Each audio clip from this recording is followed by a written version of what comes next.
John Shimkus, thanks for joining us again on the All Night Channel. Thanks, Terry. Great to be with you. Been a while since we spoke, and we haven't talked since President Trump has been in office now, and it's been a pretty momentous 18 months. Momentous, chaotic, you name it. I would also say that as we tape this is the day that the President is meeting with Vladimir Putin. Right. So let's start with national security, and I'll remind the audience that you had spent time as an active duty service member of the Army. Right. What was your final rank? Well, I retired in the U.S. Army Reserves as a lieutenant colonel. Got out of the active military as a captain during the old days, during the Cold War. So I follow Eastern European issues pretty closely. And we're going to touch on that because you're of Lithuanian descent, is it? I am fourth generation. They've adopted me. Washington is one of the few places where you automatically become an expert on the region based upon the ethnicity of your last name. So it's been a labor of love. I get no political benefits up from it. It's just because of my Eastern European stuff and my military. It just has worked well. Well, and I know that for those who. People our age, we tend to think people know this, but we forget now it's been almost 30 years since the Berlin Wall came down. Right. And that for a long time after the Second World War, Estonia, Lithuania, and Latvia, the three small nations, were part of the Eastern Bloc controlled by the Soviet Union, and now they've been free, I guess, since the wall came down, more or less. That's true. And really for Illinois and the Chicagoland area, there's a lot of Lithuanian, big Lithuanian American community still there. But also you can throw Poland in that, in that sphere because they were also under the Eastern Bloc control. Right, and so as the president is today meeting with Putin, he just had the NATO meeting where he was also telling the NATO members to pay their fair share, and kind of emphasizing that we as NATO can't be taking on Soviet Union. We can't protect Europe, which now includes what was once the Warsaw Pact nations as well. So just to add a little context. With your military background, with that background of kind of having focused on, at times in your career, of Eastern Europe, what is your reaction to the style of the president and what he's been saying to our NATO members? Yeah, he's chaotic. He's a different style. It's in your face. It's braggadocio. He negotiates from a position of strength, so he feels, and he hopes to get a lot done. I was on NATO Parliamentary Assembly too, so I've followed these issues for a long time, and our allies have not fully funded their ability. We do have troops there. That's at a cost to us, and I would say we need to forward base our forces. Article 5 of the NATO treaty is attack on one is attack on all, which means that all the NATO countries need to be fully operable, fully funded, highly trained, so that we can win and fight and win together. So whether it's diplomatic speak or not, I think the president got his message across. And as we look at the president, is there, some people have been on the Democratic side of the aisle saying the president shouldn't have been meeting with Putin because we just indicted 12 Russians for doing something as far as hacking some of our election systems and other things. What are your thoughts? Yeah, there are people who say he shouldn't speak with the premier of China. He shouldn't speak with the Kim Il-jong of North Korea. Now they're saying he shouldn't speak with Putin. I think being able to sit down with an adversary is a sign of strength, not of weakness. And I like face-to-face communication, even with those who may not agree with my. That's why I do one-on-one meetings with anyone who wants, because you can sit across the table. And we don't know what always is said in there, and then you'll have the spin. But I have no problem. I think actions speak louder than words, and as long as we're showing a strong alliance and support of NATO, and we're strengthening our military, and we're supporting democracies and freedom on Eastern Europe, let them have a chance to sit down. As we reflect back, you were first elected to Congress in 1996. Correct. And that was, when you and I grew up, the Republicans had never been in the House majority until 1994, the election of right. 94. And then predominantly over the last 20 years, you've been more in the majority than not. You've been Right. in and out of the majority. Right. As you look at the landscape today and you sit in the majority, how does the question is, will the Republicans maintain the majority in the House?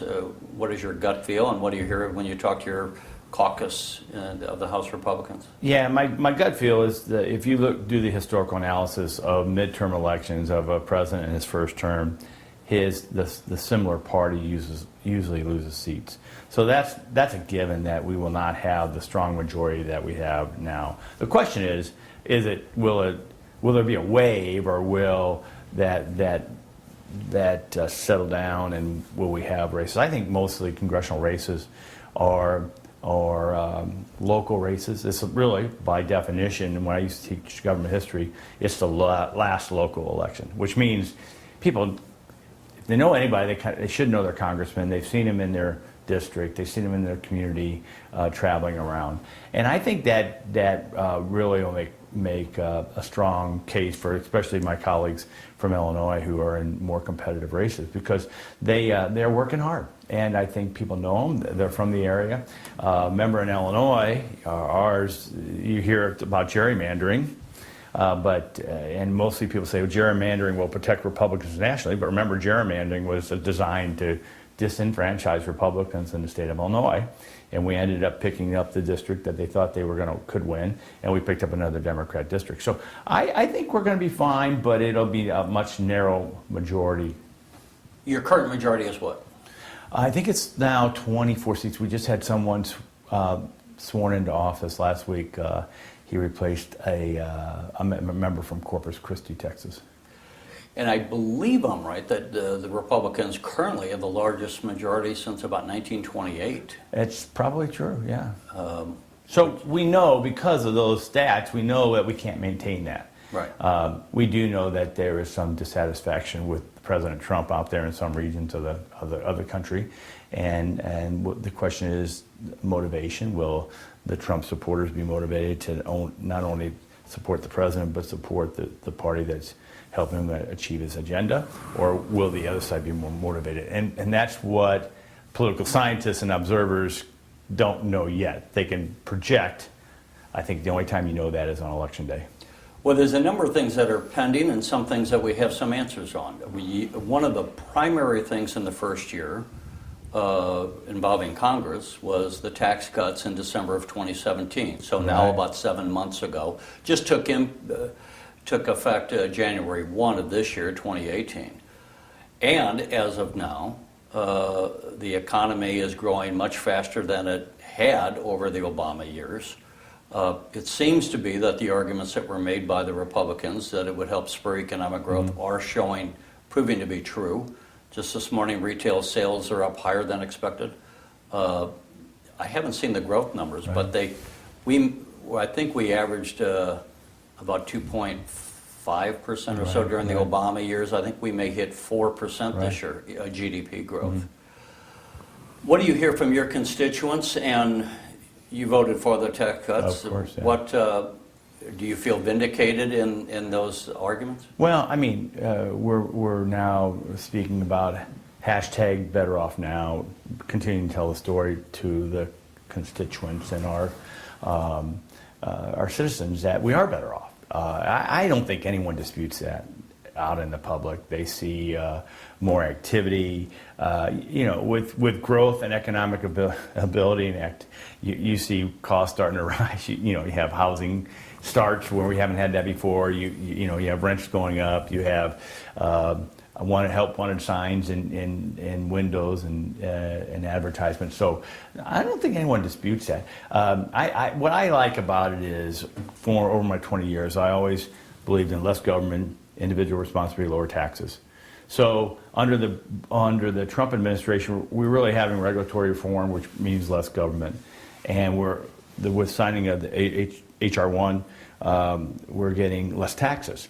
The other thing I think is going to be very exciting is in my congressional district, even before tax reform, 80% of my single filers did not itemize. Under the simplicity aspect of the new tax reform, that's going to go to 90%, which means 90% of all my filers will be able to file their tax return on a postcard. I mean, that's just, who would have ever thought? I'm very excited. I'm just very excited about that. I think a lot of people still haven't absorbed all the Right. changes that were in the tax thing. Right. And in fact, one thing, and the president's talked about this, that ANWR, that the drilling in ANWR, Right. which, as he said, was something the Republicans were trying to get passed for 30 years or so, to open up the drilling and to have more oil produced within the United States. But as you know, I got on the tax reform conference for that reason, to help ensure that was defended, and also because of the 10-year budget window, we had to pay for that. We paid for that out of selling oil out of the SPRO that we have down in Louisiana. So I got my little 15 seconds of fame on ANWR and the Strategic Petroleum Reserve. One of the aspects of the tax cut right now too is, well, as we have the oil production, let's say, that's going to step up, and it's also stepped up for fracking. We've talked about this before too, but the Mississippi River has locks and dams from St. Louis north because there's not enough water otherwise to float the barge traffic, and yet those are falling apart. People you and others have tried for years to get funding for rebuilding those locks and dams as part of infrastructure. The president has talked about infrastructure. It was going to be initially part of his second year, and I don't know where that stands now. So what are you hearing about an infrastructure bill that I would also think would be a bipartisan effort? I mean, it puts all kinds of union guys to work on. Where are we on infrastructure? Where are we perhaps on even specifically the locks and dams on the Mississippi, where otherwise we can't move our grain down to the Port of New Orleans, or that oil that's going to be coming down sometimes for export? Yeah, let me start with the locks and dams, because later on this year, and I can't remember the exact date, there'll be a ribbon cutting on Olmsted Lock and Dam. Now, what's Olmsted? Olmsted isn't actually in my district. It's where the Mississippi and the Ohio intersect, the confluence. It's actually Down by K Road, then, huh? down by. It's really Joppa is the closest area. So it's up the Ohio. Upriver, the Ohio. It was originally planned to be state-of-the-art, great new technology, and rapidly produced. It fell into long-time overruns, and so that has eaten up a lot of the money over the years. Now, in a bill a couple of years ago, McConnell was able to pull money aside and say, we got to finish this. If that's going to be finished, I think that's going to help relieve some of the pressure on the other locks and dams. Although a lot of us I'm a military guy, the Corps of Engineers is a military arm of the infrastructure, but a lot of us have been just tremendously frustrated with the bureaucracy and the inefficiencies of the Corps. And so there is talk about in infrastructure or in a transportation bill changing that dynamic and really getting the Corps out of the infrastructure in the inland waterway system and placing under another more simplified, quickly executable agency. And that's Congressman Davis is kind of on the lead of that, and he would be best to kind of ask about how that's going, or even Congressman Voss, because he's on the Transportation Committee now. But having said that, a big infrastructure plan is not going to come without, I believe, raising the Highway Trust Fund money for that.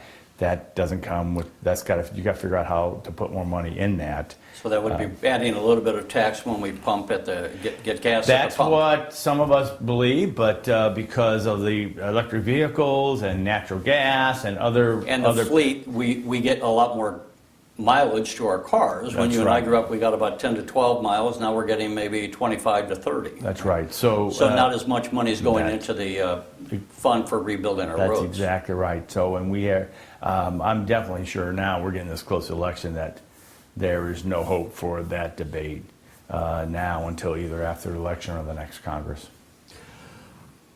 we talk about cutting bureaucracy, and the president got the economy, arguably, I mean, that's his argument, that by cutting a lot of the regulations in his first year before the tax cut was passed in December, that we already saw the economy start to grow, kind of as a coiled spring that was being released once some of that bureaucratic red tape was released.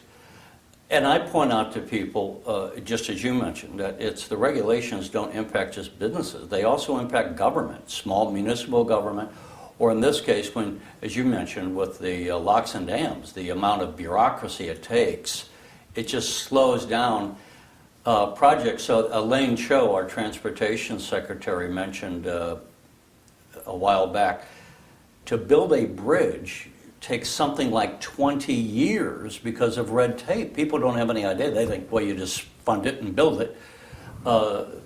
Is there any serious discussion in Congress to say, come on, I mean, we take longer to build a bridge these days than we did to win World War II?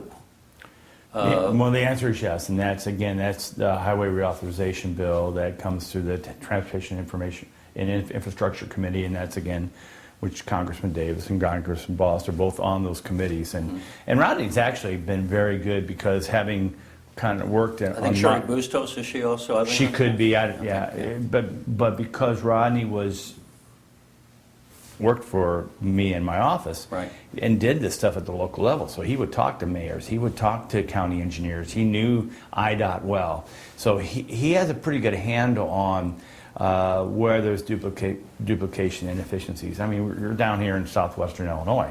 Those of us who followed the building of the new Stan Musial Veterans Memorial Bridge, which is a beautiful bridge, I travel it twice a week. That was a 20-year project, if not more. I would ask people to look at two great pieces of infrastructure, the Empire State Building, and look at the Pentagon. And I think both of those were built in less than 2 years. Yeah, isn't that amazing? So and we that can puts do it in perspective. And to build that bridge, the construction probably didn't take more than about 2, Correct. maybe 3 years. But Correct. when you talk 20 years, that's how slow this bureaucratic approach, again, it impacts government as well as just businesses. So, and when people hear that, the question that you asked, Terry, about rolling back, sometimes it's not rolling back. It's just sending out a positive signal. We're not going to burden you with any more regulations. See, I think the fear that was occurring in our country, both at the local government level and at the private sector, was when are these additional rules and regulations, when are they going to stop? I mean, how many agencies have to investigate this effort? Right. Give us one, we'll comply, we'll show that we can create jobs, and we can show that we can build a bridge, but come on, streamlining would be one agency versus 15. Right. As we've already touched on, President Trump is very different in his style in virtually every way. I was watching his rally, and as a student of presidential speeches, I just thought, this guy has just broken the mold. No one talks at a rally like he does and gives a speech. Right. It's really kind of amazing just to kind of put this presidency in a historic context, that it is so different. Have you had much chance to interact with the president? And the other thing I think about is he's a builder. He's, as far as I know, the only builder we've ever had in the presidency. So when we talk about this cutting of the regulations and getting projects done, I think that's kind of going to hit, in his mind, the sweet spot of it, because that's the world he comes from. Yeah. Have you had any conversations about this with the president? Yeah, I've been in. Well, no. But I've been in the room a couple times with him, sometimes with 100 members of Congress, sometimes with 200 members of Congress. I did attend a lunch when I was on H.R. 1. Well, I saw you in the, I guess, the cabinet room with the president. That's the time. That was the tax reform bill before it was passed. That was conferees, and that was in a smaller group setting. So, so no, I don't. I've interacted way more with you right now than I have with the president. Historically, Andrew Jackson had a Twitter account and cable TV. I can't explain it. I mean, a lot of stuff the president does, I'm hopefully supportive of the method in which he operates and how he treats people. Sometimes I have huge problems with that. But he's our president, and we have to work with him to move an agenda, and most of our agenda is pretty similar. Ease the regulatory burden, cut taxes, create jobs, grow the economy. Everyone is better off. Strong on defense, have our allies fully committed to the goals and objectives that we're trying to achieve. So I'm pretty happy with where we're at, even though it's been a little chaotic.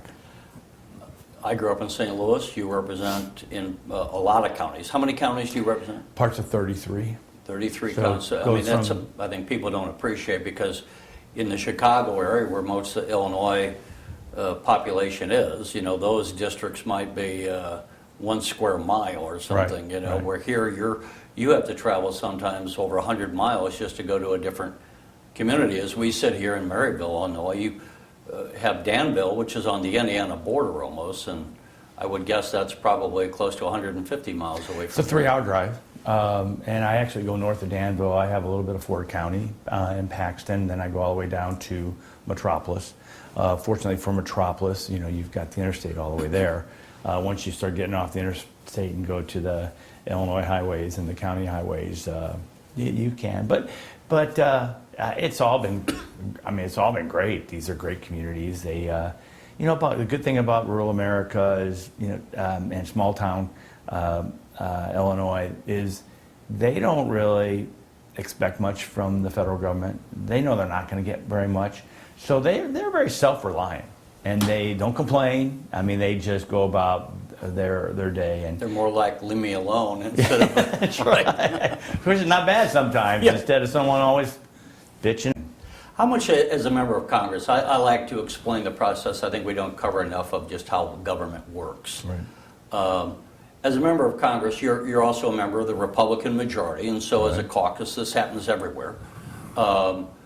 You get together, and the leadership would say, these are the issues. I mean, I'm sure you hash it out, and you decide what issues, as a Republican majority across the country, you're going to focus on.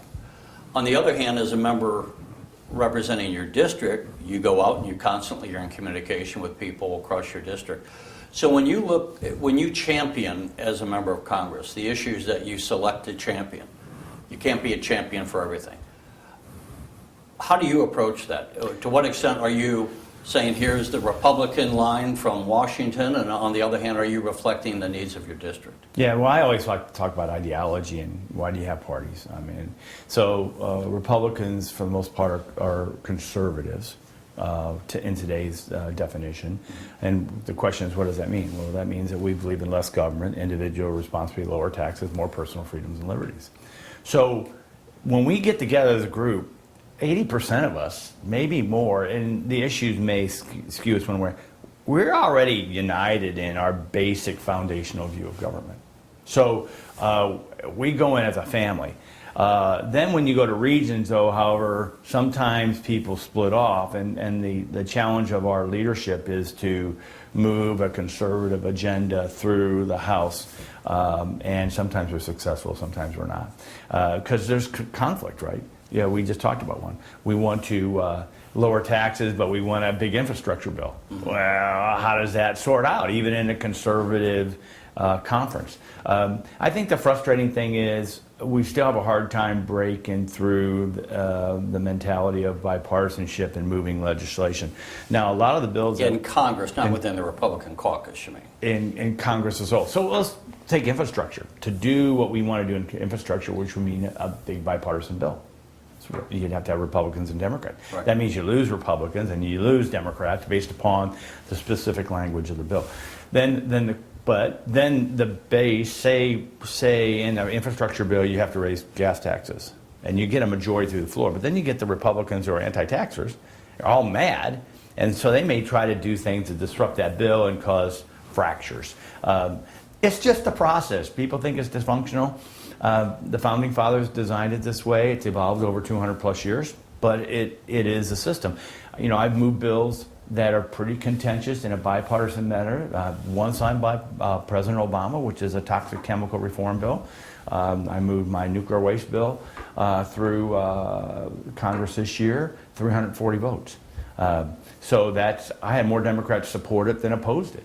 But it takes time, and so the other thing that we do in Washington is you get put on a committee, and you've observed this in Springfield too, and you, especially if you've been on the committee 20 years, you get a subject matter expertise. Right. So I think even in this interview, you've noticed me saying, we haven't talked much but my agenda now is pretty much what can I do and move in a new movement agenda that's going to be beneficial to my district, but it's also in my committee of jurisdiction. We're going to take up a bill. And you're chair of subcommittee on energy and commerce? Yeah, it's energy and environment and the economy it's called. So I have Clean Air Act, and I have Superfund, brownfields, and those type of rules and regulations, which we moved a lot of bills in that arena.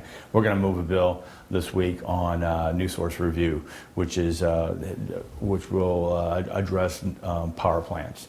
And the basic premise is if you've got clean air standards and you've got a power plant, and that power plant wants to put more efficient generators, not affecting their emissions stay the same, does that power plant have to go through the whole re-permitting process? I would argue no. If you're not... And this is part of what we were talking about, the regulatory exactly. burden on government, or in this case, industry.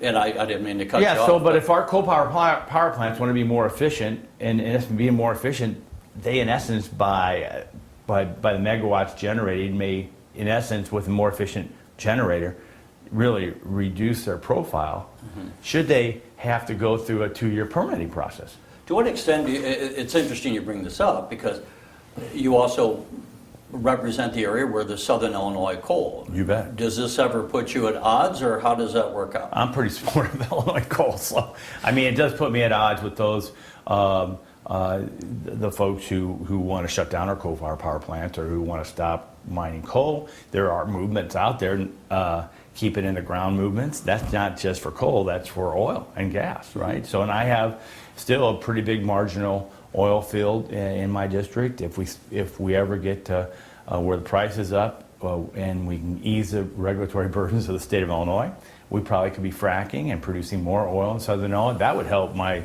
local counties and communities more than anything. Has Governor Rauner, the fracking bill went through when Governor Quinn was in office for Southern Illinois. And if I am correct in trying to remember this, a couple of things happened, but one of the things I think that the people thought that the regulatory environment in Illinois, the oil fellows, was so burdensome that they just really haven't done much down there. That's exactly what happened. They didn't want to take the very long process. And look what's happened. While it took a long time to take the regs out, then they look at the regs and say, well, it's going to take another year and a half, 2 years to go through regulatory regime. The price of natural gas, well, actually in this case, crude oil went down. Then there's a cost benefit of analysis that businesses have to do, and they just say, we'll wait. We'll not wait until if and ever the price goes up, then we'll relook at it. But right now, it's not in our financial interest to do it. To that extent, have any discussions been had with Governor Rauner at all as far as trying to change some of that regulatory burden? And if so, has he been sympathetic or indifferent? I think this is under IDNR. So and Wayne Rosenthal's there, and I think they are more in a streamlined process. Now it's just waiting for the explorers to decide if the risk is worth the reward based upon what's the price of a barrel of crude oil. Mm-hmm. And it's, I think, roughly $65 a barrel. I don't think that's enough for them. I don't think that's enough. Well, at one point it had been up to 100. Oh, you bet. bet. When we were paying $3.75 a gallon. And that would be enough for them. That would be enough, but then that bankrupts all of us, right? That's right. We're putting $65 to fill our car up That's instead right. of $30 or something like that. Exactly. I meant to ask earlier, actually let me follow up with what we were saying on the issues and what you champion. So, given the interest of your district, your chairmanship of the subcommittee, what issues are you focused on right now? Well, the immediacy, one is renewable fuel standard. So obviously we got a lot of corn growers, Renewable Fuel Association. I also have, I'm up next to a refinery, the Phillips refinery here, and in Wood River, and I have the Marathon refinery in Robinson. So it's balancing the interests of those two parties. And what's happened with this new administration is both sectors have been whipsawed back and forth based upon getting into the White House, getting into the EPA, and trying to change the rules of the current law.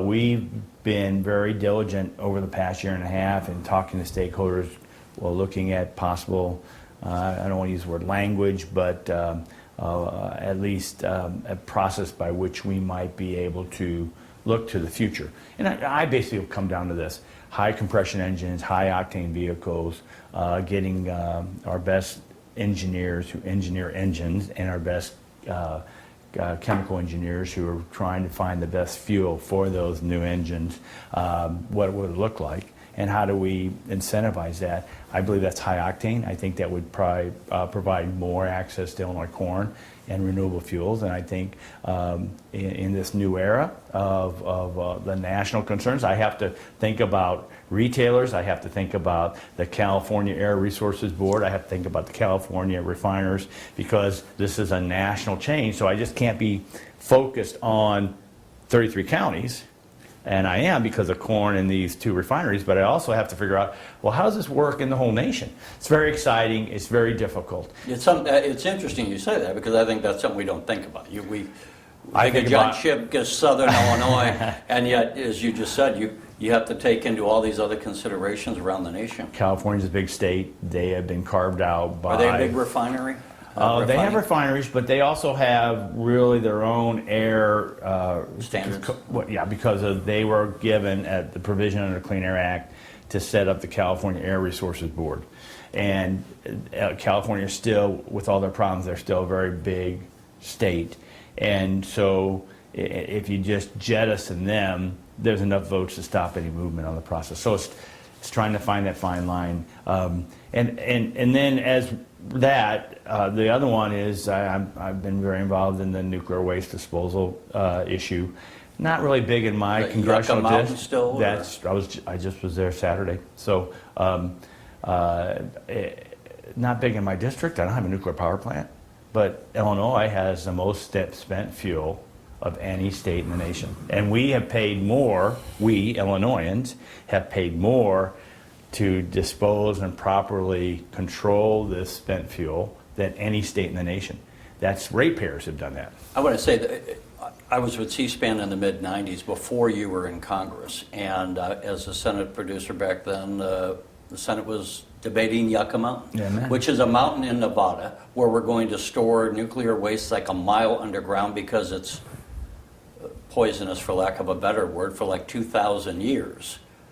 And this is one of the things where I go, what is it with government that 25 years later, instead of getting this done, right, we have nuclear waste stored all around the nation? Right. In an era of terrorism, this is a national security issue. Now, Harry Reid was in there saying, I don't want it in Nevada, but Nevada's undeveloped desert mostly. And if we're going to store it somewhere, why not in the middle of a desert where there's not a high population, a mile underground? Has it changed any now that Harry Reid is gone? And are we just going to be debating this for the rest of our lives? No, I mean, you asked what I'm doing. I'm as the infantry would say, or a lot of people, I'm leaning forward in the foxhole, right? Yeah. So what does that mean? We have two things going on right now. I did pass a bill about 2 months ago, HR 3053. That's the one that got 340 votes. So we were able to send a signal to the industry, to the Senate, to the executive branch that a bipartisan supermajority of members of the House of Representatives think we need to move forward. With a plan. This is an authorization for interim storage and long-term storage. Long-term would be Yucca Mountain. Interim would be whoever wanted to apply. There's a place in West Texas. There's a place looking at it in New Mexico where you can consolidate it. Let's get it off the shores of Lake Michigan. Let's help Zion, Illinois, totally clean that site and move that waste to an interim site until we can have a final repository. I'm really cautiously optimistic. The work that we've done, again, I just returned from there Saturday night with 12 members of Congress. Well, And when you go out and make a trip there, I presume it wasn't your first time there, or was it? that was my fourth time. Yeah. So what is the purpose of such a trip? Well, it's not to educate me because I've been there. You know. Well, I'm the leader now. So Right. I had the chairman of my full committee. I had the chairman of the budget committee. I had other members who have interested parts. I had a Democrat member from New Jersey who joined. We had 12 other members of senior staff, energy and commerce, budget, leaders, speaker's office. It is to help educate people. I mean, you can tell them just what you said, but it's not like... It's not like driving 90 miles, an hour and a half outside of Las Vegas. It's not like driving 30 miles from inside a secure perimeter. And it's not like climbing on top of the mountain, doing a 360 view around it, seeing nothing. The media asks me all the time. It internalizes when they see people that. ask me all the time, what are you going to tell? What do you hope to... I said, I don't have to say anything. I just need to bring them out there. You see out there, and you're going to store it there. You're going to store it near Chicago. I mean, it Well, makes and I don't. Listen, I have great respect for my colleagues in Nevada. They believe that this is not in the best interest of their district or their state. But the federal government really it goes back way back to 1957. Said we have to do something, and then we passed bills that became law. 1982, the Nuclear Policy Act. 1987 was the amendments to that law that said this is our location. Then why is it taking so long? Because our bureaucracy, regulations, environmental assessments and stuff. And had we moved faster, we'd be accepting it now. But the bureaucratic process delayed it to a point where we allowed President Obama to get elected, and he fulfilled a promise to Senator Reid, and they just shut off the money illegally. And I can say that because the courts ruled with the plaintiffs and forced the federal government to spend money to finish some aspects of the research. People might be going, all the things to talk about, why are you talking about Yucca Mountain? But I would say to the audience, so many times it's the media that's driving the agenda. And so many significant issues are buried. And I think this is one. Nuclear power does a lot of good. Nuclear medicine does a lot of good. But the waste is the real problem with it. Right. And we as a nation have been, figuratively speaking, sweeping that issue under the rug, and it continues to build. And Well, and our citizens realize that everyone who pays an electric bill, or has paid into solving this problem. That money is supposed to go to this long-term site. And politics stop the flow of that money. It's just egregious. It's just wrong. If the opponents want to stop it, they need to pass a bill, get it signed by the president.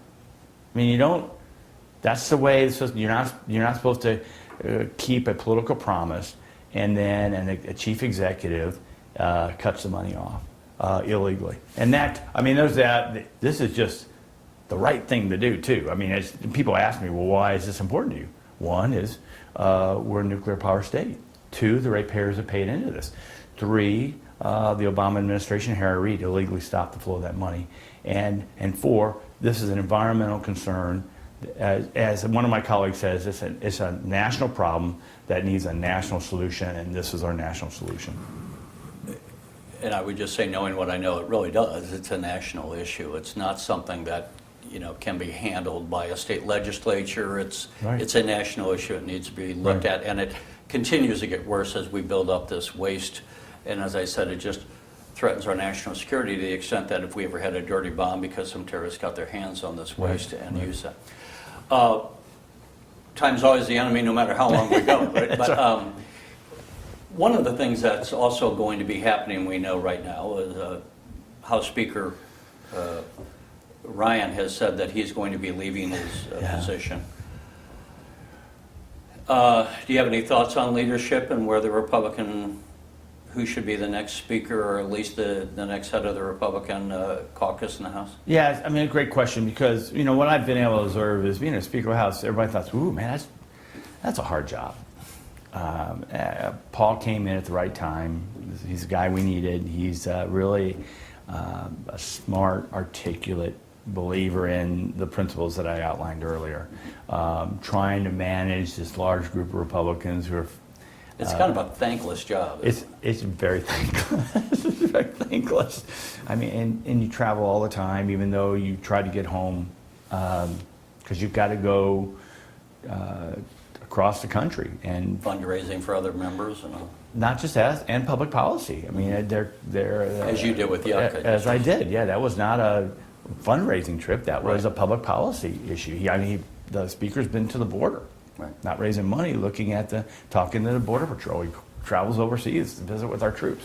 So it's just hard. So I think the general consensus right now is Leader McCarthy's kind of poised to be that. My roommate Steve Scalise is poised to follow. And then we have a second, third tier guys that we don't know how that'll sort out. It depends on if we're in the majority. It depends on who decides what to do as they move their career a certain way. So there may be openings there.